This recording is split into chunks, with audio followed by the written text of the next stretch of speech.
Bom, Luciano, queria assim, esse painel aqui, a gente vai focar no Luciano, na faceta empreendedora do Luciano, no que, enfim, em todas as variáveis empreendedoras por onde o Luciano caminha. E aí, eu queria te pedir, assim, dado que a gente tem uma série de jovens olhando a gente agora, aqui e na internet, queria voltar na década de 90, lá no início, e saber como é que foi a abertura, eu acho que do teu primeiro negócio, se não foi, você me corrige, que foi o restaurante Cabral, o desdobramento disso, e aí, como foi, o que tinha na tua cabeça antes de montar um restaurante, que nessa época eu montei o meu primeiro restaurante em 92, então era quase uma loucura. O que, enfim, sua família achou, e como é que isso se desenvolveu, e como é que foi ser empresário na década de 90 com hiperinflação? Primeiro, boa tarde a todos. Muito obrigado a Endeavor pelo convite. Mário, obrigado. O meu dia está bem maluco para chegar nessa cadeira. Eu já passei entre ontem e hoje, já estava na Ponte da Amizade, já fui no Paraguai, já voltei, hoje fui no interior de São Paulo, fui em Paraty, cheguei aqui. Então está sendo, e ver o Fersen falando de mim e a Leila, muito inspirador. Acho que o que eu posso trocar com você aqui hoje é uma experiência dos últimos, desde 92, quando foi o meu primeiro empreendimento, vamos dizer assim, que foi um bar em São Paulo que chamava Cabral. Eu acho que o que aconteceu de lá para cá na minha vida foi muito interessante sob o ponto de vista pessoal. Eu acho que se eu tivesse seguido o caminho da noite paulista, se eu tivesse trilhado minha primeira semente que eu plantei, se eu tivesse ficado naquela árvore, eu acho que eu seria um idiota hoje em dia. Então, acho Você está me chamando de idiota? Não, não, não. Não, não. Eu vou te falar. Isso até hoje. Eu vou te falar porque você teve a visão de ampliar os seus horizontes. E eu acho que o que eu fui aprendendo nesses de 92 para cá, que num país como o Brasil, onde você tem uma enorme diversidade de gente, de cultura, de ideias, de possibilidades, quanto mais você mistura, quanto mais você ouve o próximo, você melhora como ser humano. E eu acho que teus negócios, a tua vida, a tua família, quanto mais amplo e democrático for o teu horizonte, mais prazeroso fica o dia a dia do trabalho, da vida e tal. Então, eu acho que se eu tivesse ficado em São Paulo, me limitando só aos jardins de São Paulo, que é para quem eu fiz aquele meu primeiro negócio, eu acho que eu não teria amadurecido tanto quanto eu amadureci nesses 20 e tantos anos. Meu primeiro negócio foi sem querer. Eu acho que, olhando para trás hoje, acho que eu gosto de divertir as pessoas. Acho que só aumentou o número de gente. Antes era um bar para um público muito específico. Hoje são milhões de pessoas que eu gosto, quero me comunicar e quero inspirar e quero usar a televisão como uma ferramenta de transformação e de diversão. Mas naquela época eu fazia direito na USP. Meu pai e minha mãe são professores até hoje. Meu pai é professor titular da São Francisco, minha mãe é livre docente da FAO. Então, quando eu falei que ia abrir um bar, eles acharam que esse moleque está louco. Onde é que ele vai? Mas, na verdade, abri um bar com 3 amigos durante o meu curso. Eu não fui um aluno exemplar da São Francisco. No 5º ano, eu falava que eu estava no 5º ano fatorial, porque eu tinha matéria de todos os anos. Isso deve ser característica de dono de bar, então. Então, mas acho que vou fazer meus filhos vão ter que estudar. Os meus também. Mas, nesse meio do caminho, eu fiz um bar que fez muito sucesso em São Paulo. A gente abriu ele em Maresias, a gente abriu ele em Guarujá, a gente abriu ele em Campos do Jordão. A gente foi onde essa moçada do Jardim estava, a gente foi atrás. Mas eu acho que o que aconteceu na minha vida ali foi quando o Jornal da Tarde estava se reestruturando e o Fernão Mesquita, naquela época, queria falar com uma nova geração que estava vindo de São Paulo. Ele falou: Luciano, você está trabalhando direto no dia a dia, no corpo a corpo da cidade, você não quer escrever quem são sobre os novos artistas, os novos chefes de cozinha, as novas modelos, quem é essa nova geração chegando? Ali foi o meu primeiro contato diário com redação. E, a partir dali, as coisas foram andando. A coluna deu certo, os restaurantes foram dando certo também. Isso virou um programa de rádio, que virou um programa de televisão, num quadro de 5 minutos, no Otávio Mesquita, na época, que durou 6 meses. Aí eu fui comprar um horário na CNT Gazeta, no Paraná. A gente comprou um horário de segunda a sexta, na madrugada, que só minha mãe assistia. E depois veio a TV Bandeirantes e aí virou TV Globo. Acho que, resumindo meus últimos 20 anos de trabalho, Mas o que eu posso te dizer, Mário, assim, eu sempre gostei muito, eu gosto muito de trabalhar. Muito. Então, a máxima de que não tem sucesso antes de trabalho é só no dicionário mesmo, porque tem que trabalhar. E gosto muito do que eu faço. E assim, voltando um pouco para a década de 90, porque a gente agora está com esse panorama meio pessimista para frente, no curto prazo, 4 anos. Desculpa. Eu não falei nada, hein? Mas, enfim. Mas a década de 90 foi uma loucura, né? A gente reclama do Brasil, mas a década de 90, quem empreendeu, quem viveu a década de 90 com hiperinflação, com aquela loucura, você botava o dinheiro no tal do overnight, ganhava 2%. A gente chegou a trocar nosso cardápio uma vez por semana, toda sexta-feira. Se o cara da impressora lá falhasse, a gente perdia dinheiro. Como é que foi isso? Como é que foi viver esse momento? Mário, eu vou ser franco com você. Acho que a década de 90, eu abri meu primeiro negócio em 92. Para a gente foi muito no susto, foi muito na coisa da intuição e muito pouco técnico a gente foi. Até que, graças a Deus, eu não ganhei dinheiro na década de 90. Mesmo com o sucesso que a gente fez, a gente não ganhava dinheiro. O que eu acho que foi bom, que se eu tivesse ganhado dinheiro cedo, talvez eu tivesse me desvirtuado no caminho. Então, a gente trabalhava muito, obviamente não tinha prejuízo, mas também não ganhava muito dinheiro, tinha uma vida legal tal. Então, foram anos de muito trabalho, mas eu tinha uma coisa meio ingênua, eu acho, da minha parte especificamente. Eu nunca fui um cara de número. Eu sempre fui um cara de ideia. Meu grande prazer, acho que por isso que eu gosto de televisão, é você poder escrever e virar realidade rápido. Então, eu sempre fui um cara de conceituar as coisas. Eu nunca fui o back-office de nada. Então, eu acho que eu pouco vivi os traumas da hiperinflação, porque eu sabia que a gente tocava cardápio toda semana também, igual você, isso eu lembro como se fosse hoje. Mas eu acho que foi a minha fase empreendedora da década de 90, ela tem uma pouca relevância no que virou minha vida depois disso. A hora que eu entendi que a televisão era o meu ganha-pão e o que de fato eu tinha prazer em fazer, eu fui muito migrando as minhas vontades e meus interesses. Tá. Então, vamos trazer aqui, vamos vir agora para o século XXI, para 2014. E aí você tem o Joar, que é teu braço de investimento. Como você investe? Que tipo de empresa você está buscando para botar nesse portfólio? Isso é uma coisa interessante, e eu acho que eu estou aprendendo muito. Quando eu cheguei à TV Globo há 15 anos atrás, falando em 2000, eu descarregava essa minha vontade de ter ideia. Eu adoro fazer as coisas fazerem sucesso, tenho muito prazer em ver dar certo. Acho que todo mundo tem, né? Mas eu persigo muito o dar certo, vamos trabalhar para isso. Quando eu cheguei na TV Globo, eu vi que a história da televisão tinha de fato ficado séria na minha vida, então eu tinha que fazer uma decisão de que caminho seguir. E quando eu cheguei na TV Globo, eu tinha um monte de coisa. Tinha rádio no Rio de Janeiro, tinha restaurante em São Paulo, tinha boate em Maresias, tinha hotel em Fernando, tinha um monte de negócios espalhados que eu fui fazendo. Todos me davam um certo trabalho e estava tudo muito espalhado. Eu falei, não, vamos, como o Fersen disse aqui agora há pouco, temos que focar. Eu vou começar a fazer televisão de alta performance, que eu brinco até hoje, que se você perde a concentração, você passa do primeiro para o 7º lugar no mesmo segundo.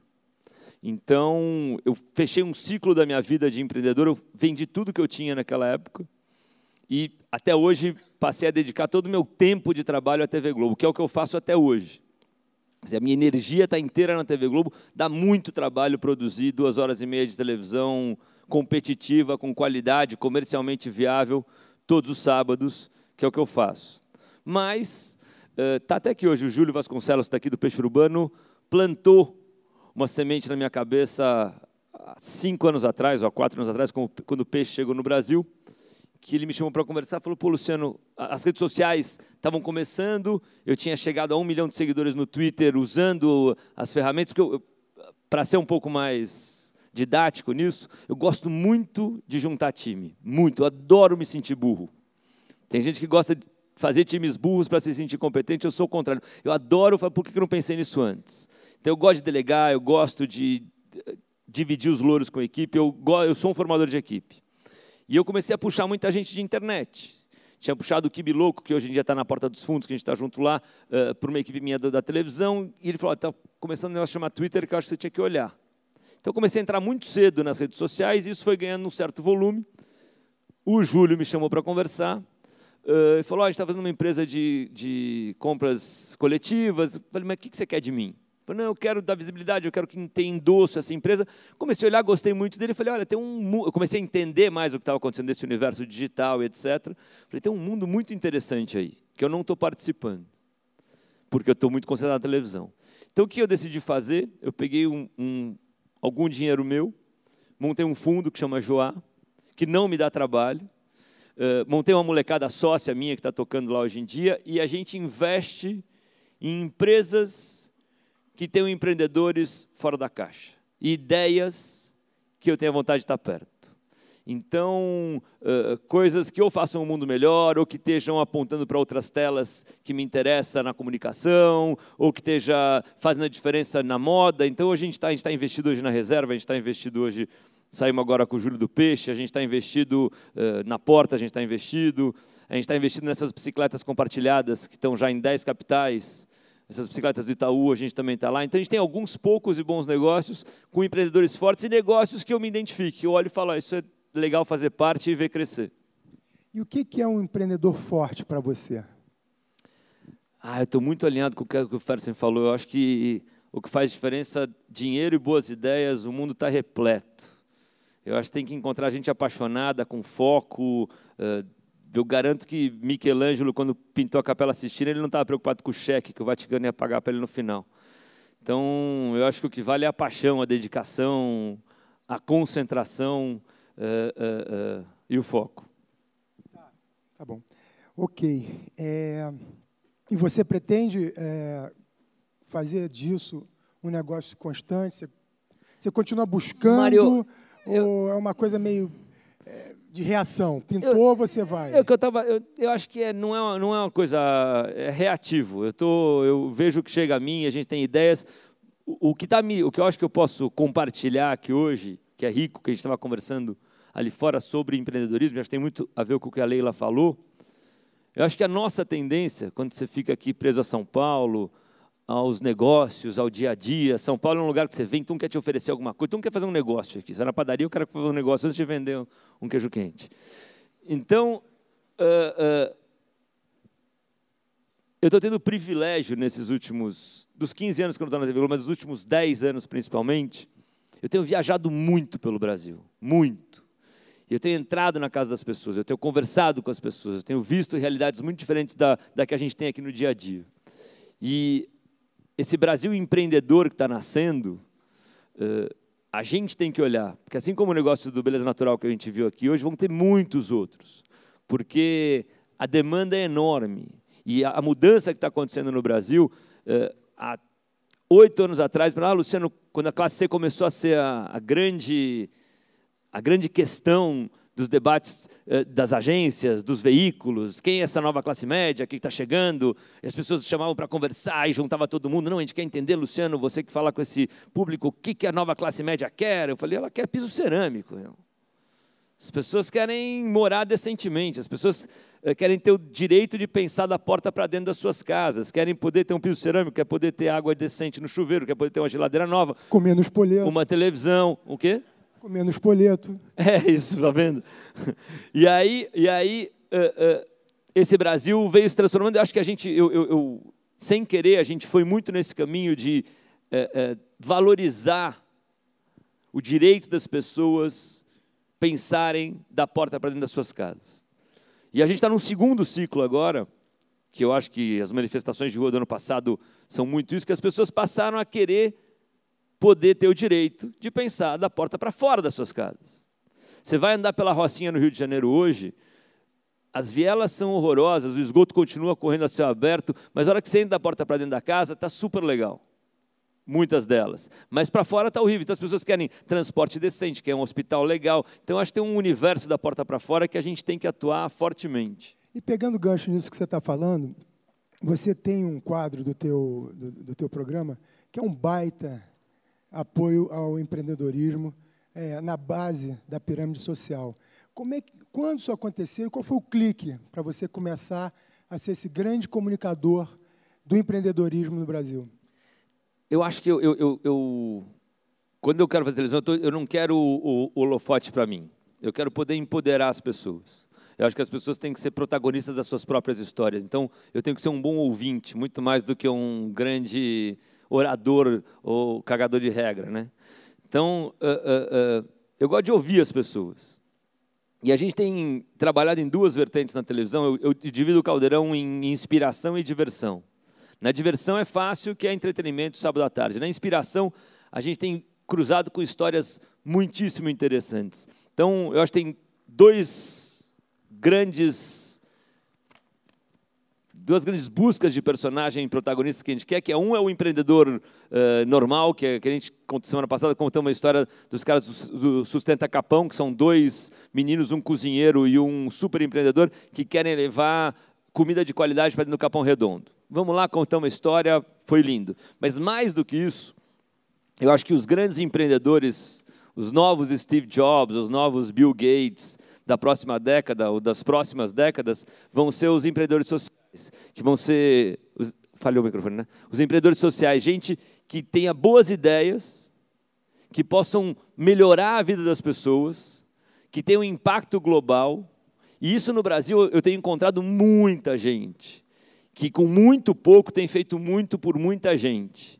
E ontem, por exemplo, eu estive em Foz do Iguaçu, porque tinha a história de um cara que chama Ronaldo, que eu fui lá ouvir a história dele, entender o que era.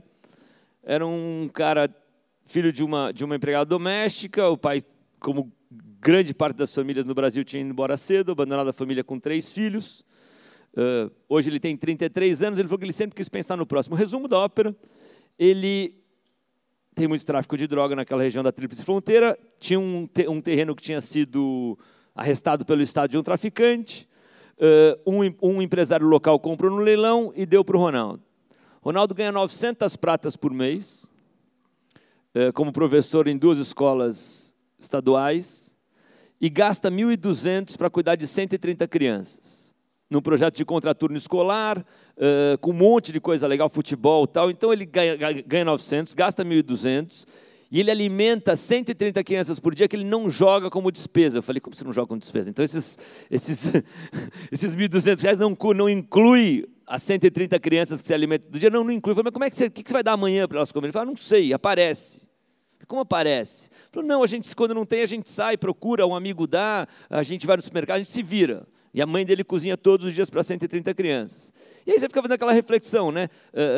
Hoje em dia você gasta R$1.200 comendo com 2 casais em qualquer restaurante de São Paulo. E você nunca pensou em ajudar alguém. Então, eu acho que esse tipo de mentalidade, ou seja, de você ser empreendedor, mas também olhar em volta de você o que está acontecendo e saber que se cada um fizer a sua parte, eu não tenho a menor dúvida que a gente constrói um país mais legal, eu acho que tem que ser disseminado, tem que ser inspirador, tem que tocar as pessoas, porque eu acho incrível você empreender, você ganhar dinheiro, eu acho legítimo, eu acho que é assim que o país avança, eu acho que tem que ter mesmo, mas eu acho que a gente não pode nunca abandonar o olhar para ver o que acontece em volta da gente.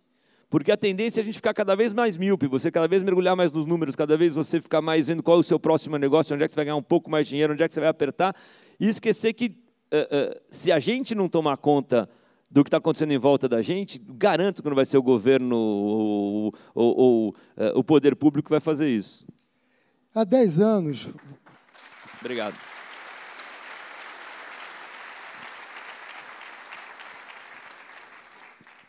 Pegando um gancho nisso, você apoia o Instituto Criar há 10 anos.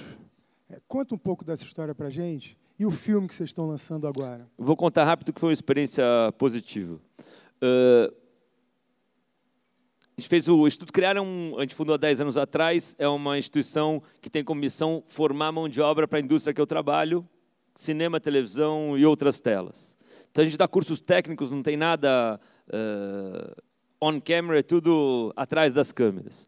E a gente fez 10 anos agora, e eu falei, vamos fazer o seguinte, vamos primeiro, como é que a gente vai celebrar? Vamos fazer um leilão. Vamos fazer uma festa. Eu falei, não tem mais saco, não vou fazer nenhuma coisa nenhuma, vou fazer uma coisa um pouco mais interessante. Então a gente fez uma pesquisa profunda no universo dos 1.600 alunos que passaram para a gente, para ver o que de fato tinha acontecido na vida desses alunos, que todos vinham de regiões menos abastadas da cidade de São Paulo, de toda a região metropolitana, vindo de famílias com renda per capita de meio salário mínimo. E a gente viu que 82% estava empregado no mercado formal, tinha elevado em 5 vezes a renda per capita das famílias, ou seja, o projeto tinha dado super certo. E a gente foi descobrindo histórias muito bonitas de ex-alunos e alunos atuais. Então, vamos fazer um longa-metragem baseado na história real desses alunos para celebrar esses 10 anos. Fizemos um filme chamado Na Quebrada, a gente estreou há 3, 4 semanas, está saindo de cartaz agora, mas foi muito interessante. Mas o que foi legal, que quem trabalha com o terceiro setor, acha que faz uma ONG, ou que apoia uma ONG, que o cara lá faz bonitinho, bota 5 computadores Mac, deixa pintado, e você acha que seu lugar no céu está garantido. O que não é verdade, é um mega de um apoio, funciona, só que o menino, quando sai da ONG, ele volta para o Capão, ou volta para as quebradas da cidade de São Paulo, e a mãe continua apanhando do pai, o pai continua bebendo, e a rua ainda não tem esgoto, ou seja, o terceiro setor, a atuação do terceiro setor nas periferias de São Paulo é o começo de um ciclo virtuoso. Então, o filme conseguiu retratar isso, ou seja, que as dificuldades ainda nas periferias de São Paulo são enormes, enormes, de dia a dia, coisas inimagináveis, das famílias que não estruturadas, da dificuldade de infraestrutura pública nas coisas, porém, a participação do terceiro setor faz uma diferença enorme. Deixa eu até dar um exemplo que é legal, vou usando histórias que eu vi nesses últimos anos, que eu acho que é bom para ilustrar. Outro dia eu cheguei numa casa de uma mulher que chamava Silvana, que era em... não lembro onde é que era, Jardim Ângela, não sei onde é que era, periferia de São Paulo também. Aí foi entrar na casa dela, a casa dela era do tamanho desse 1/3 aqui do palco. Ela tinha 2 filhas. Aí quando eu entrei na casa dela, eu olhei e falei, tem alguma coisa diferente aqui. Porque a casa era inteira organizada. Ela tinha pego aqueles pallets de feira, e caixote de feira, transformado em estante só com livro. Aí tinha pego 2 geladeiras velhas, se abria, tinha virado armário. A casa era muito organizada para o lugar que ela estava colocada e para a estrutura social que você via que tinha aquela família. Aí depois chegou 2 meninas, filhas dela, eu conversei, resumo da ópera, ela vendia sacolé de suco, né, geladinho, na periferia, e iogurte, tirava, acho que era quase 400 pratas por mês, era meio salário mínimo que ela tinha para sustentar as 2 filhas, uma tocava violino, a outra que tocava violoncelo, as 2 falavam inglês e as 2 sabiam fazer pão. Falei, Silvana, deixa eu entender o que está acontecendo aqui, que tem alguma coisa. Aí ela tinha uma mandala na sala com todos os objetivos de vida dela. Tudo o que ia acontecer. Tinha que trazer a Silvana um dia aqui, ela é ótima.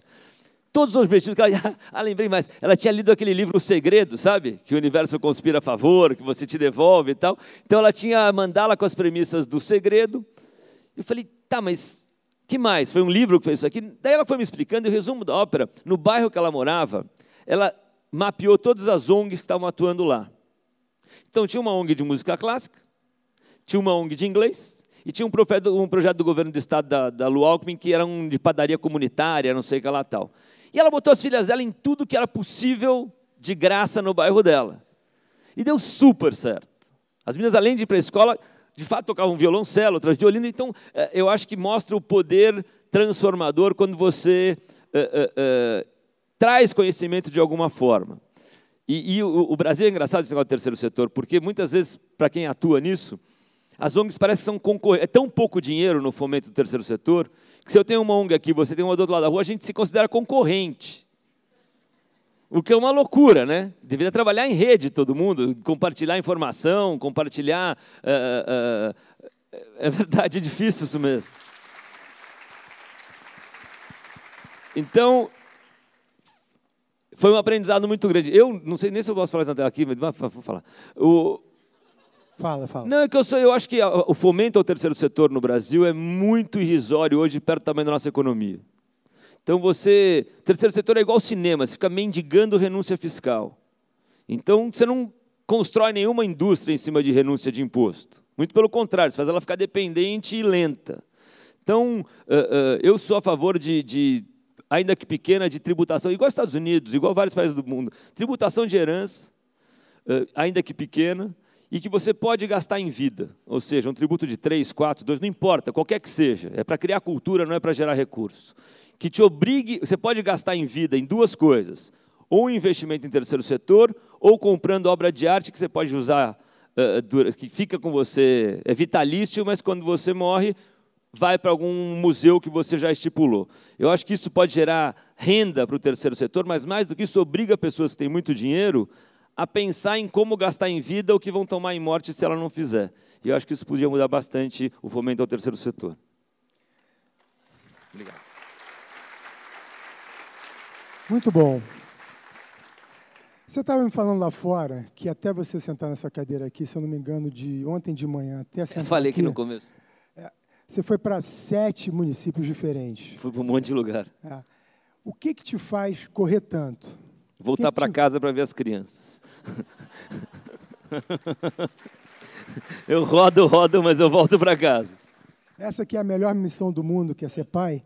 Mas a segunda missão? Não, eu acho que eu faço uma televisão hoje que eu quero tocar o maior número de gente possível. Então, eu preciso aproveitar enquanto eu tenho gás, vontade e disposição. Já que eu quero tratar do Brasil como um todo, eu preciso conhecer ele. Então, eu gosto muito de rodar, eu gosto muito de ir para todos os estados, eu gosto de ver as diferenças. Você encontra coisas interessantíssimas. Outro dia eu fui gravar no Pará, em Parauapebas, você pousa o avião no aeroporto da Vale, em Carajás. Vocês já assistiram aquele Lost, que tinha o projeto Dharma? Então, Carajás parece o projeto Dharma, tudo funciona, tudo organizado, limpo, ninguém passa dos 60 km por hora, tem polícia em tudo quanto é lado, ninguém faz cospe no chão, tal. Aí você tem um pedágio com 20 posições, você sai da Vale e você entra em Parauapebas. Parece que você deu a volta ao mundo em 20 metros. Então você começa a conhecer coisas no Brasil que te fazem ser uma pessoa melhor e ver coisas mais legais. Isso que eu gosto. E nessa constante tua de realizar o sonho dos outros, né, de fazer acontecer para as pessoas, qual é o teu? Qual é o teu grande sonho? Conquistar 25 territórios à sua escolha.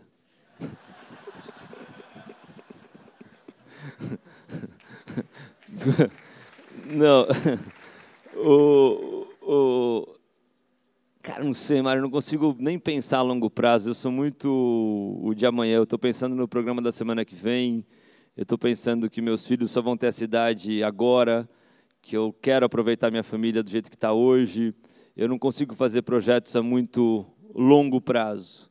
Eu acho que não quero passar nessa vida em branco e quero deixar um legado que seja bacana. Então, eu estou trabalhando, acho que minha profissão me deu o poder do microfone e eu acho que a TV Globo me delegou, me confiou uma vitrine muito importante. Então, eu quero usar o poder da TV Globo, o poder empoderar as pessoas para que elas se sintam agentes transformadores e capazes de inspirar muita gente e fazer uma televisão que eu acredito que divirta e que deixe um rastro de coisas positivas. Eu gosto de me jogar nas histórias. Assim. Outro dia, eu tenho um grande parceiro, voltando a quando eu comecei, eu acho que o Luciano Huck abriu um bar em 92, se não tivesse ampliado os seus horizontes, eu acho que a chance de você estar falando com...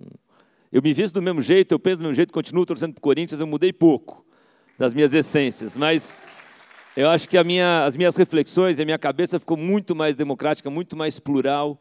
Quando eu mudei, eu sou muito paulista, amo essa cidade, mas moro no Rio de Janeiro por uma questão profissional. E quando mudei para lá, não conseguia entender direito o porquê da violência no Rio de Janeiro, não conseguia entender como é que aquela cidade trabalhava, né, de verdade, na sua essência. Eu tenho um grande parceiro que é o José Júnior, que é líder do Afro-Reg, meu amigo, parceiro de boas ideias. Eu falei, Júnior, eu quero entender essa cidade. Ele falou, quer mesmo? Eu falei, quero. A gente ficou 3 dias dentro de Bangu. Bangu 1, Bangu 2, Bangu 3. Porque eu queria entender quem eram aquelas pessoas, quem eram aqueles movimentos, eu queria saber como é que a cidade funcionava.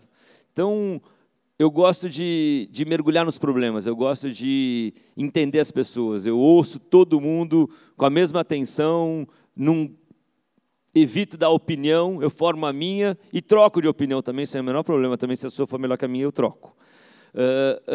Então, eu acho que voltando ao que você perguntou, para mim é difícil planejar a longo prazo. Eu vou vivendo dia a dia e tentando fazer coisas legais, seja nos negócios, na Joá, seja na televisão. E aí, não falando do Luciano, falando do Brasil. Assim, a gente está vendo um cenário pessimista, pior ainda a pergunta, né? A gente está vendo um cenário pessimista. Tenho ouvido muita gente falar de sair fora, um sucesso imobiliário de lançamentos na Europa, nos Estados Unidos, o pessoal comprando, adoidado. O que você acha dos próximos 10 anos? Como é que você que está aí fazendo uma verdadeira imersão na base da pirâmide, está conhecendo na realidade a vida dessas pessoas, qual é o próximo passo? Onde é que está o próximo patamar? Cara, eu acho que está todo mundo, foi uma eleição muito polarizada. Então, eu acho que tem metade do país contente e metade do país descontente. A metade descontente acha que o mundo está acabando, a metade contente acha que está rumo ao Olimpo.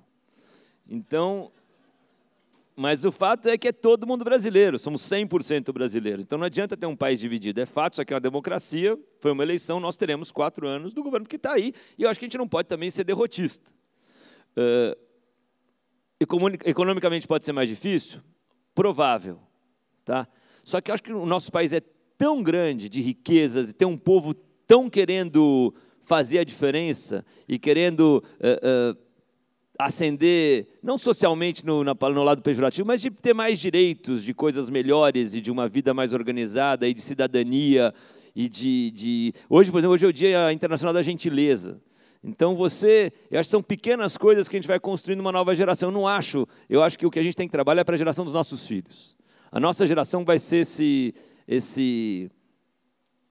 montanha-russa, não tem jeito, vai ser isso aí.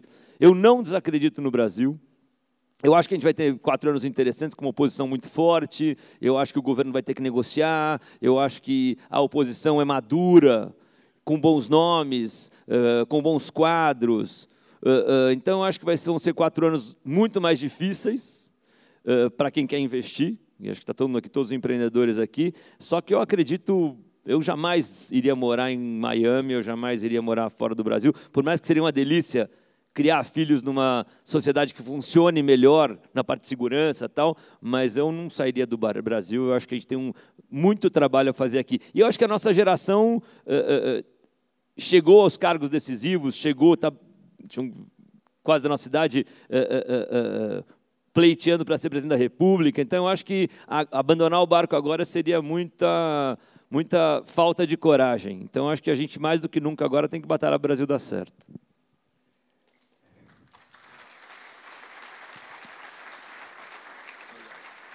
Vou fazer uma pergunta da plateia aqui.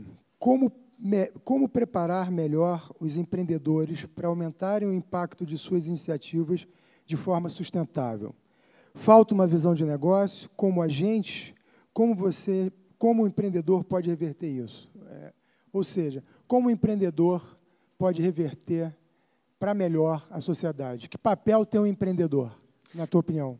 Cara, eu acho que o papel do empreendedor é fundamental, gera emprego, gera renda, movimenta a economia, uma série de coisas, mas acho que cabe colocar essa pergunta, tem um setor que eu acho que vai se desenvolver muito nos próximos anos, que a gente chama de setor 2,5, que são negócios com impacto social mais lucrativos, ou seja, o empreendedor que faz um negócio que vai melhorar a sua rua, ou a sua comunidade, ou o seu bairro, ou a sua cidade, o seu país, e ao mesmo tempo tenha lucro com isso. Então, eu acho que um país como o Brasil, que tem um enorme gap social e de serviços, isso vai ser uma coisa super interessante. E também, acho que a gente tem que formar melhor nossos empreendedores, né? Eu acho que a educação está num momento de transformação enorme.